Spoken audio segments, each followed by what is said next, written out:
Today, we have someone who's a fixture of the Oasis community, but this might be his first community moment. Where is he? Are you here? There, he's right there. Okay, I'm worried. Wait for your clock to stop. Okay, he is best known as being the master biscotti maker. It is not Sunday if there's not biscotti, and he provides it every week. A warm welcome to Mike Nelson. My name is Jan Michael Nelson. Atlanta, Texas, 1939. My mother picked that name and she never would tell me why. There are no Jans and no Michaels on either side of the family. I'm the only one. A few relatives still call me that. And I never thought much about it until I learned at an early age that I could have been, listen to this, Thomas Jefferson Nelson III. And I began to dislike it. My mother wouldn't let me change it. She said it was too late. That might have been the first time she deceived me, but it wasn't the last. My first grade teacher didn't like Jan Michael either. On the first day of school, she announced that Jan was a sissy name, and a big boy like me needed a big boy's name, and she changed my name to Mike. It stuck, and I became ashamed of Jan. Whoa, as an adult, I was J.M. Nelson or J. Michael Nelson, but Mike kept hanging around. I avoided Jan for almost 60 years, I guess, but I got it back when I retired. To government and official agencies, I'm Jan M. Nelson. Other than sitting in a waiting room for a 3 o'clock appointment till we were closing about 5:30 and somebody walking out and saying, "Are you perhaps Jan Nelson?" I knew what they'd been doing. They'd been looking for a woman. They didn't find one, but they finally got around to me, and they admitted it. Hadn't been much trouble.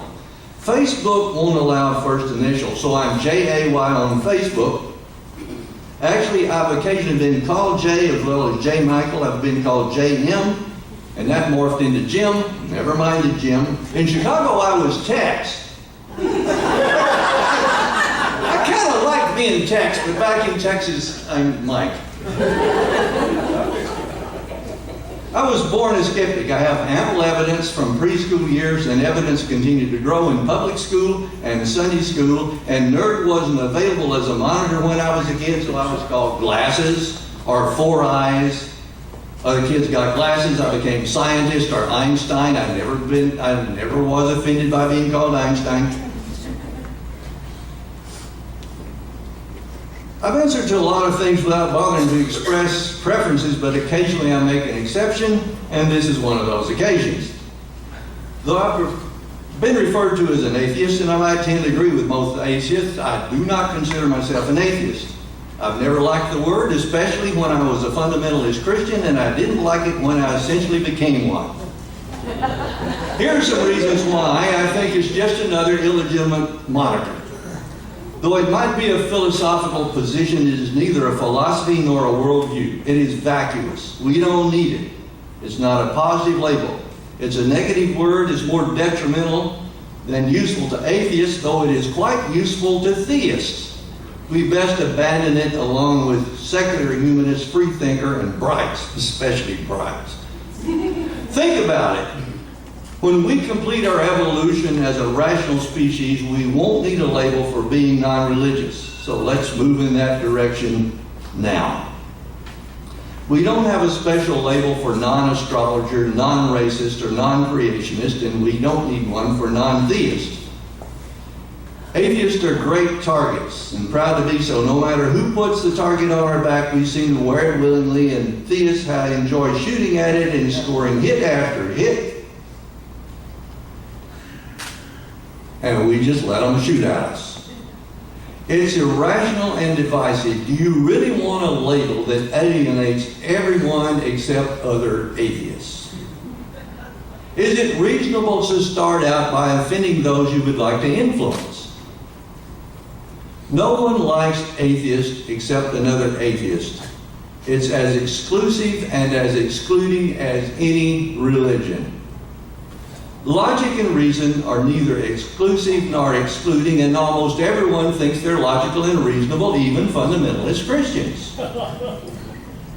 Acceptance, attentiveness, and reason can usually continue the conversation. Atheism stops the conversation. We could dispose of that divisive label and not label ourselves as anything. We could go through life promoting intellectual honesty and challenging bad ideas, and we don't need a label for that. We might also consider dropping our blanket anti-religion stance. There are a lot of bad ideas among religions, but some are a lot worse than others. And we could challenge them individually rather than collectively and gain some allies among the religious. Atheism is too big a brush, too broad a stroke. Without the label, Christian evangelists couldn't make big bucks like Scott Sullivan makes money selling courses allegedly rational and logical on how to respond to atheists. We're great fodder for Christian evangelists, whether they're egalitarian or capitalistic, and we need not be. Without the label, we could explore ideas without the divisiveness associated with the label. And without the label, we could avoid being associated with some really bad people, some of whom are actually religious. Without the label, we wouldn't have to come out to friends and family. We could avoid sensational headlines. There would be no atheist versus creationist debates. For example, atheist reacts to creationists would be a biologist, geologist, historian, astronomer, philosophist, chemist reacts to creationists. The thinking atheist or free thinker becomes a thinker. Thoughts free.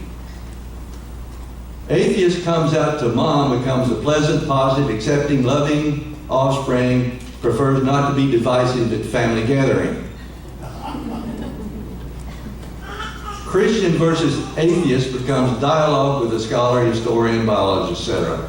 Atheist yells at a praying couple in a restaurant, becomes a quiet and pleasant meal for everyone. Atheism is a label I might answer to, but I don't like it and I don't need it. I like Oasis, a community of compassion and reason, with the core value of be accepting and be accepted. That's positive and affirming. Atheist is negative, and I prefer the positive and affirming. Incidentally, I think but can't prove it that I'm Jan Michael Nelson, because it's not on my birth certificate.